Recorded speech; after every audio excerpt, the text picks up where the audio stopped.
Thank you, Madam Speaker. My question is to the Minister for Planning. Minister, your written threats to abandon the major projects legislation if the upper house dares pass amendments to it are an assault on the democratic function of this parliament. You've said amendments proposed to the bill that would create an appeal rights process and would ban developers who make political donations from using this law are, quote, fatal to the bill.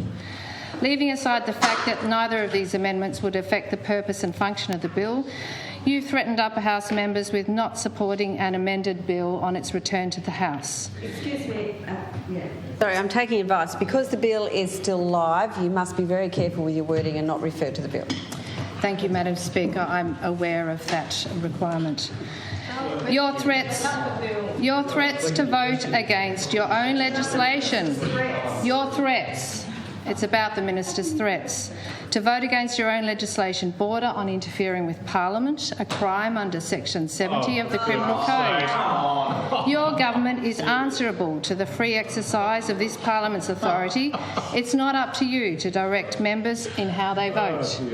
Your comments show utter contempt for Parliament. Do you agree you're attempting to interfere in the duty of the upper house? Thank you. The Minister for Planning. An excellent question.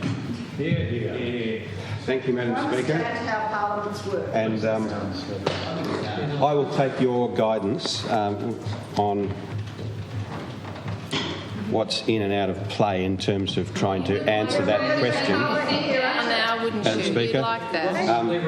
in terms of the in terms of prejudicing parliamentary debate and future decisions, what I will note is that the Greens announced that they would be voting against the major projects bill. The Greens announced that they will be voting against the major projects bill when we released the last version of it for public consultation. Before they'd seen the bill, Madam Speaker, they had already predetermined what they were going to do, and they announced that to their audiences and just sort of said, no, there's no way this is getting through. We haven't seen it yet, but we're not going to vote for it anyway. Members of Parliament. Labor announced to the world that they were going to support it because they believed in growth and certainty and planning and good, sound processes in our assessment processes. They brought a range of amendments. We debated them here, and a number of those amendments were agreed to, which is a good thing. Now, I believe I'm not allowed to say that every member of Labor voted in favour of the amended bill at the end of our debate, so I won't mention it. But the important thing is that we've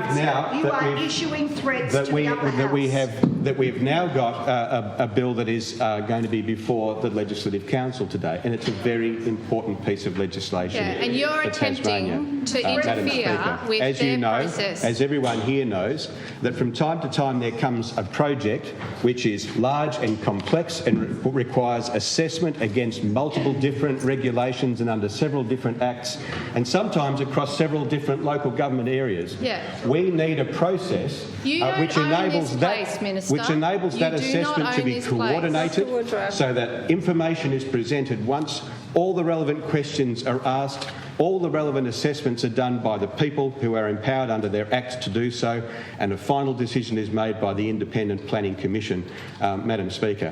That's what the major projects process does. Nothing else. There's nothing particularly new about it. It's a better way of arranging existing assessment processes to deal with particularly complex projects. One of the things that's built into that piece of legislation, which was brought over from the piece of legislation that it replaces, which was introduced by Labor, is that you put Tasmania's preeminent planning authority in there as the decision maker, Madam Speaker.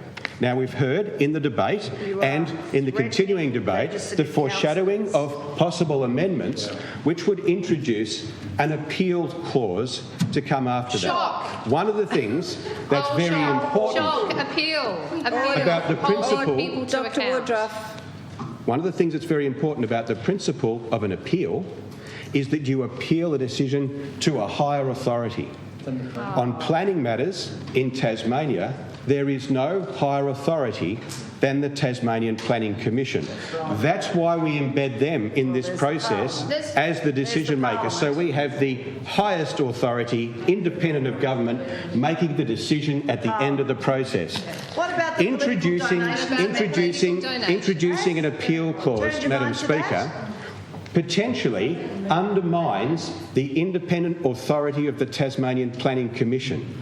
And that is not only something which can render this bill unfit for purpose, but also potentially brings into question the independent Tasmanian Planning Commission's final decision across the planning system, creating uncertainty for everyone seeking a planning scheme amendment. Excuse me, Minister. Dr Woodruff and Ms O'Connor, this is my final warning of you interrupting on this matter. Well, point of order. Just checking, Madam Speaker, so that we aren't thrown out. Is it a final warning of 3 warnings? Because we haven't had any warnings yet. No, it's just a final warning. I've been very generous. You've been interrupting all morning. Now, that's it. So was Labor. So was Labor. Oh, tittle-tattle. Come on. Please, Minister. Point of clarification, Madam Speaker, I would appreciate if you could provide some clarification on what you just said about what final warning means in this circumstance. The final warning means final. If you interrupt again and carry on and scream, you're the only two making a noise during this conversation, you will be leaving the chamber. End of story. Well, point of order, Madam Speaker. I just want to make it really clear that neither Dr Woodruff nor I screamed. Well, that's a matter of interpretation. From this end of the chamber, you're screaming. Now, that's the end of it, please, and no more frivolous interjections. Thank you, Madam Speaker.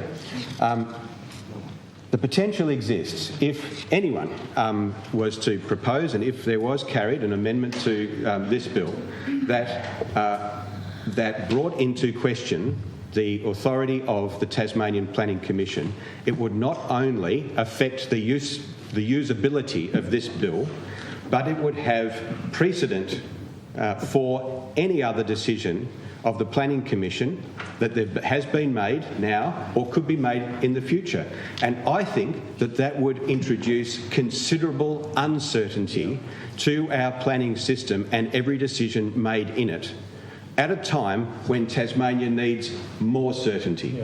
If we are going to attract investment, if we are going to have another point of order, Minister. Thank you. Point of order 45, relevance. If the Minister could direct his comments to the question of how political donations would be a fatal flaw to this bill and why he's trying to interfere with members of the upper house. You'll be pleased to know the Minister's time's up and he's welcome to return to his chair. Thank you very much, Mr Street.